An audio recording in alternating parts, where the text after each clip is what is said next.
Friends, Valley Maniacs, countrymen, it is not just a rumor, not just a data mine. She-Hulk, officially confirmed as coming to Marvel Strike Force from the official Marvel Strike Force Twitter account last night. Pictured with the Fantastic Four, but is she locked into this team, guys? I have my thoughts. I'll give you them in this video. Plus, we are previewing the rest of this update, talking all about the rumors of the things supposedly coming in this update, and I will give you my final prediction for the date for this update, guys. So if all of that sounds good, if you're ready for that, find that like button and you know what to do. Let's go smash it.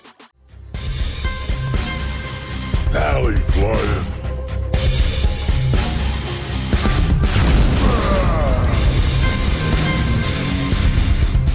What is up, all my fantastic friends? I'm Paul, aka ValleyFlyin, and I will be your host in this video as we discuss She-Hulk and the rest of this update, all the rumors, guys, and I'll give you my prediction for the date. So first thing, let's talk about She-Hulk right here. Boom, last night on Twitter, a lot of likes.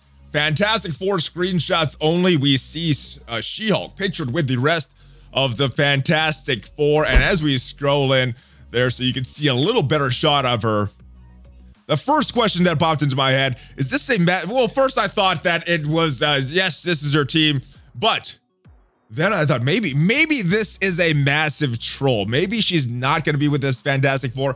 Maybe they're just trolling us. And then we have to look at we have to look at the history of Scopely in releasing characters. Now, other than that weirdness with Rogue, Gam, Agent, all those weird messages on Facebook a few weeks back, they've been pretty consistent with what they're hinting as what is coming to the game. So She-Hulk, I think, is coming to the game. I think she is going to be with the Fantastic Four. But the other question, guys, is she only going to be with the Fantastic Four? Some people were thinking she would be on an A-Force team, maybe on a Young Avengers team as that fifth. Depends on what tags they give her. Now, if we have an indication, you're looking at that Fantastic Four's kit, a lot of their passives say with the Fantastic Four allies, plus Namor allies. Now, I think what they're going to do for She-Hulk, not give her that Fantastic Four tag, give her that, give all the Fantastic Four that She-Hulk allies, so she will get the bonuses when applied to this team. So I think that is how she's going to fit in this team. Maybe they will do the same with Young Avengers. Maybe it will be Young Avengers allies and She-Hulk. We will see. I think this raises a lot more questions than it does have answers, guys. Now, the next question, let's say this is the team that she is going to be on, guys. What is the use of this team? I think a lot of speculation from the community so far has been for a raid team, and that kind of goes back to the rumors when Fantastic Four was initially released, guys. The fifth, replacing Namor, was supposed to be Silver Surfer and Dr. Doom, and Dr. Doom is rumored to be coming in this next patch, guys, and we will talk about that in just a little bit. But Dr. Doom was supposed to make them an arena viable team. Silver Surfer was supposed to make them a raid viable team. Now, I think this is supposed to be a raid viable team, and I think a lot of people are thinking that she is going to make them a raid viable team, kind of replacing Silver Surfer, and maybe Dr. Doom coming to the game will make this team a arena viable team. We will have to see. All right, moving on. She-Hulk was data mined last week. She was rumored before this, along with two other characters, and I want to talk about them. The two other characters, Anti-Venom and Scream. Both data mined, both rumored. So very, very likely that they are also coming in this update, guys. Now, there's also been talk of a possible symbiote meta. I think that is very, very likely. Maybe not dominating all game modes like the Black Order does, but very, very necessary for raids. They're a very good team in raids right now, just the three of them. They're one of the best raid teams with just the three of them because of all the bonuses that they receive in raids and Dark Dimension. Just if they're having two more symbiotes that have that symbiote tag, they're going to be good, especially with Carnage's passive. Now, what does this team need to make them a little more viable? Now, if we were to say this would be an arena viable team, obviously they're going to be good in raids. If this was an arena viable team, just for the sake of argument, what would they need to be an arena viable team? I mean, the first thing I think they would need is a cleanse. They'd have no way to get all of the debuffs off of them.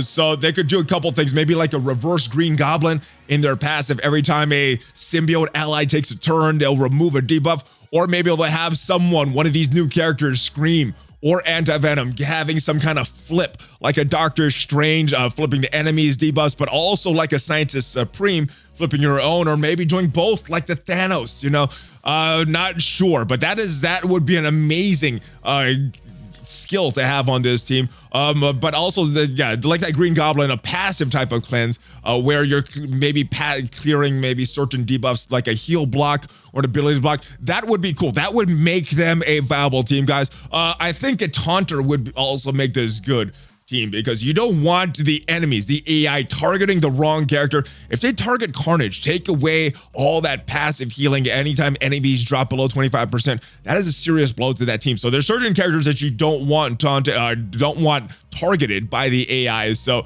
some kind of Taunter would add some security, maybe an auto Taunter like shield security. That would benefit this team as well. I'm not sure just with their lore if anti-venom or scream would fit that, but it would be nice to have on this team.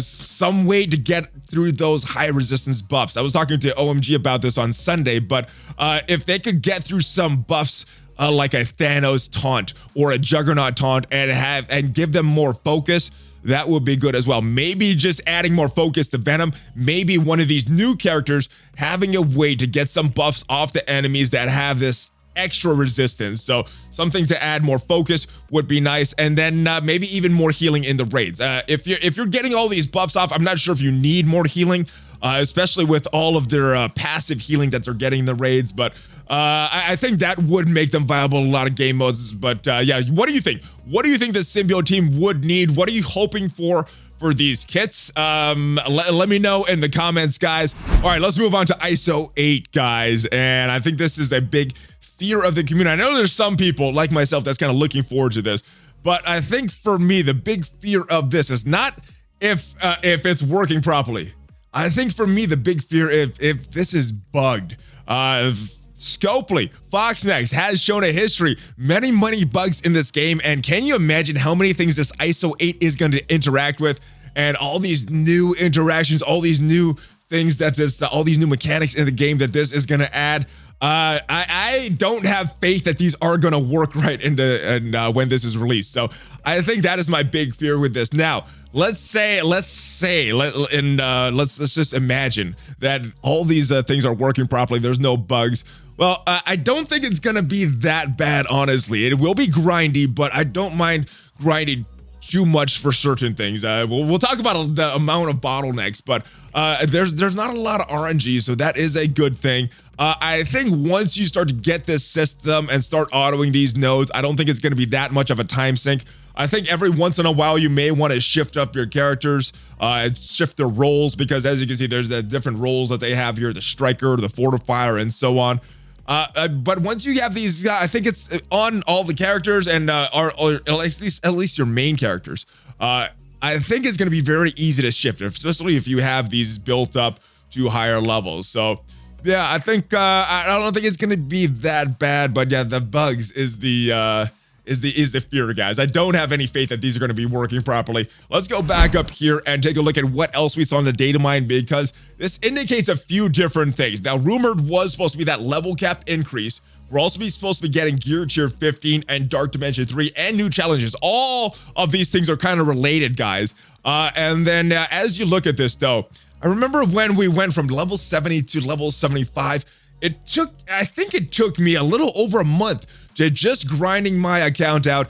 You have that commander level. You got to get that up to level 80 as well before you can level your characters up to level 80. Let's not forget that. So that took a little over a month to get my commander level all the way up to level 75 so that I can level my characters up to level 75.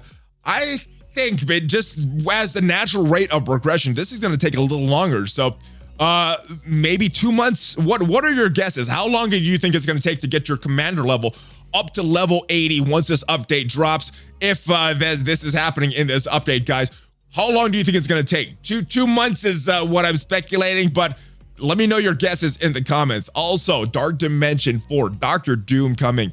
Looks to be very strong. I'm guessing the requirements to get into Dark Dimension 4 are going to be that gear tier 15, like was talked about in the blog post. But to get to gear tier 15, I think you're going to need to be level 80 if that gear tier 14 was in any indication, guys. So again, it could be about 2 months before anybody even enters Dark Dimension 4, unless they have a lot of saved up cores, a lot of saved up energy, and yeah, they can spend a lot of energy, got a lot of experience right away. But I think for most players, it's going to be a while before we even are able to get our characters to the proper level. Another thing I want to talk about is these new challenges. We have a few crunches in the game right now, guys. Reddit is blowing up over this training mat crunch, and it looks like they're adding more training mats, more orb fragments. All of the challenges getting at least 2 tiers from what I can see here. And I am wondering how long it's going to take to pass these. Now, I am hoping that maybe not with both of these, maybe not with this stage 13 and this stage 14, but I'm hoping with my characters that I have, that some of these meta characters that I have at level 75, gear tier 14, I'm hoping that I'll be able to at least beat this stage 13, and hopefully this eases up some of the bottlenecks. The one I'm feeling right now, guys, is this training mat bottleneck, but I know some people are feeling the gold. There's a lot of bottlenecks in the game, guys. I know they are needed, but my question is, how many bottlenecks are needed? Because right now, people are feeling the bottlenecks in gold, training mats, ability mats, gear. I mean, even the character shards are kind of a bottleneck. So is 5? Is that too many? I am not sure. Let me know your thoughts in the comments, guys, because I think we do need some bottlenecks in the game so that progression doesn't get too quickly and you have a goal to chase for. But is this too many? Is this too many? I am not sure. All right, and before we move on, let's not forget this, guys. We have a big crunch right here. Even right now, going from 70 to 75, extreme cost of gold, extreme cost of training mats. Hopefully these new challenges will address that, because yeah, it's expensive to go from 70 to 75. Imagine how much more intensive it's going to be as far as training mats, as far as gold to go from 75 to 80 though. So yeah, hopefully this is addressed with these new challenges, and hopefully when they come out, we'll get more in our economies so that going from 75 to level 80 is not as painful exponentially as it is from going from 70 to 75. All right, let's get to the last part, guys, the date for the update. Here we are taking a look at a calendar for September 2020. As I'm recording this, guys, right here on the 17th. Now, we know that updates usually drop on Tuesdays. There have been other updates that have dropped on different days, but normally Tuesdays. So I think the 2 likely candidates are the 22nd and the 29th. We have Dr. Octopus event coming on the 21st. So I think anytime after the 22nd, when he is finally released in the game, is open season. My initial guess was the 22nd, but Friday's blog post, I'm expecting we get a lot of information on She-Hulk's kit.